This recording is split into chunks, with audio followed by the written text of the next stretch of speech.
नमस्तुभ्यं। हमारे यहाँ इसको शुक्ल एकादशी भी कहते हैं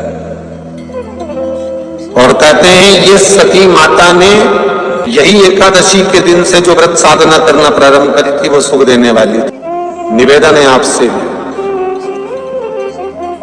कोई कार्य अटक रहा है, तकलीफ आ रही है, दुख है, लक्ष्मी नहीं आ रही, परेशान हो, 108 बेलपत्र की, जो बेलपत्र होते हैं उसकी, इसको छेद तो करते नहीं है सुई से, बेलपत्र की डंडी को बांधते जाओ 108 बेलपत्र की माला बना लो और माला बनाकर भगवान शंकर के गले में, शंकर के शिवलिंग को जो चढ़ा देता है उसकी मनोकामना भगवान शंकर पूरी कर देती हैं। अतः एकादशी 108 बेलपत्र की माला बनाकर शंकर भगवान को समर्पित करी जाती है।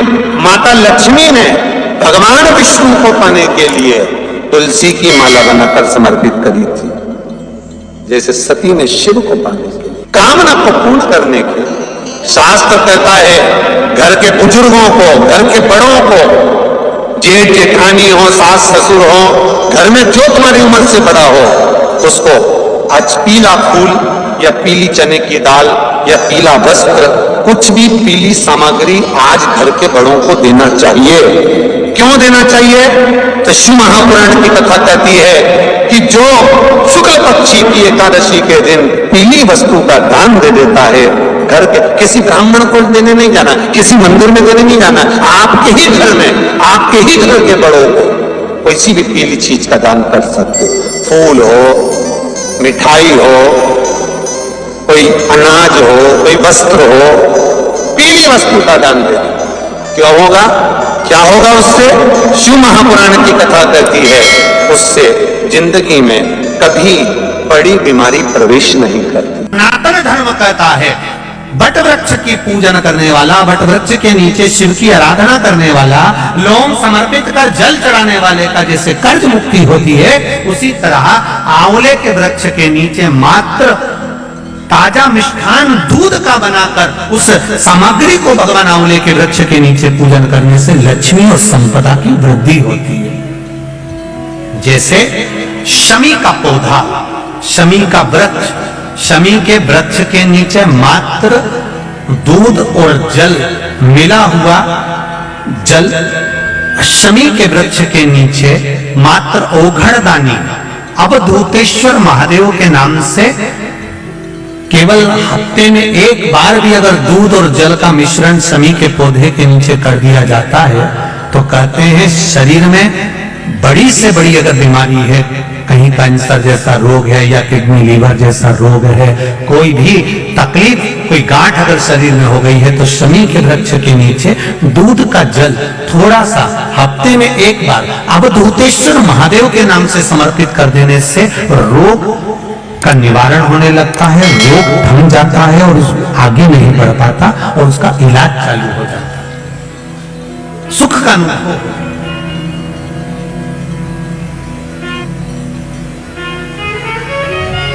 बस एक बात का स्मरण रहे, आप आंवले के वृक्ष के नीचे अगर कोई भोग लगाया गया है पा सकते हैं, पीपल के वृक्ष के नीचे कोई भोग लगाया है पा सकते हैं, बट वृक्ष के नीचे कोई भोग लगाया गया है पा सकते हैं। जिस वृक्ष के नीचे भोग लगाओगे पालोगे, पर शमी वृक्ष के नीचे का जो भोग लगाया गया है वो नहीं पाया जाता। शमी वृक्ष का जो प्रसाद है वो आपको वहीं छोड़ना पड़ता है।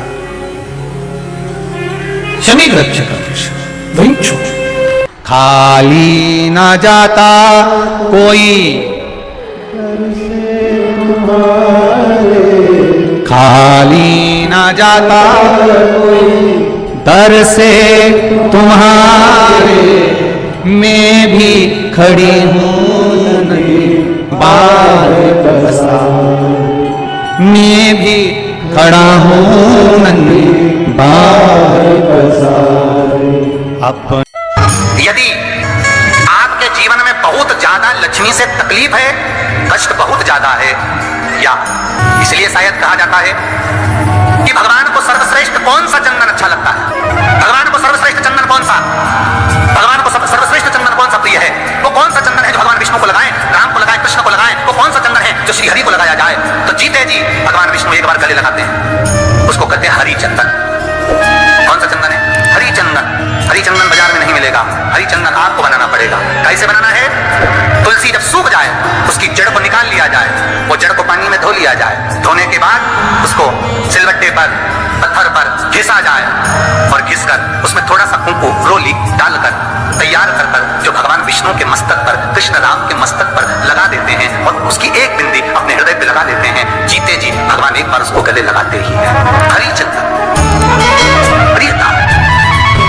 जैसे शिव महापुराण में रुद्र चंदन का भाव है, शिव महापुराण में रुद्र चंदन का प्रमाण दिया जाता है। अगर आपने लिंग पुराण पढ़ी हो तो उसका 5वां स्कंद अवश्य पढ़िएगा, और शिव महापुराण अगर पढ़ रहे हो तो उसका कुमार खंड पढ़िएगा, जिसमें रुद्र चंदन का प्रमाण है। रुद्र चंदन कैसा? रुद्र चंदन का प्रमाण कैसा? तो महाराज कहा, चंदन घिसकर, पीला चंदन घिसकर उस चंदन को 3 मुखी रुद्राक्ष पर लपेट लिया जाता है। 3 मुखी रुद्राक्ष पर चंदन को लपेटा जाता है। लपेटोगे उसके बाद उसको ऐसा गोल करोगे तो एकदम चिकना हो जाए, एकदम चिकना, ठीक है, एकदम चिकना हो जाए। और उस चंदन को आप शिवरात्रि के दिन, और कोई से भी महीने की शिवरात्रि किसी भी महीने की हो, सब फलदायी होती है। अगर आप पंचांग में देखेंगे तो शिवरात्रि लिखी हुई आती है, हर महीने शिवरात्रि पड़ती है। किसी भी महीने की शिवरात्रि पर रुद्र चंदन अर्थात जो चंदन का आपने 3 मुखी रुद्राक्ष में लेपन करा है, उसका गोला बनाया है, वो चंदन अच्छा मोटा मोटा कर लेना, अच्छा बढ़िया, ऐसा नहीं थोड़ा बहुत ही लगा, पूरा रुद्राक्ष दिखना नहीं चाहिए। पूरा लपेट कर उसको शंकर के शिवलिंग पर ले जाकर रख दीजिए और फिर धीरे धीरे शंकर भगवान का जल अभिषेक करना प्रारंभ कर दीजिए। वो चंदन पूरा धीरे धीरे शंकर के शिवलिंग पर डलना चाहिए। शंकर के मूल मंत्र श्री शिवाय नमस्तुभ्यम का जाप ये कहलाता है रुद्र चंदन।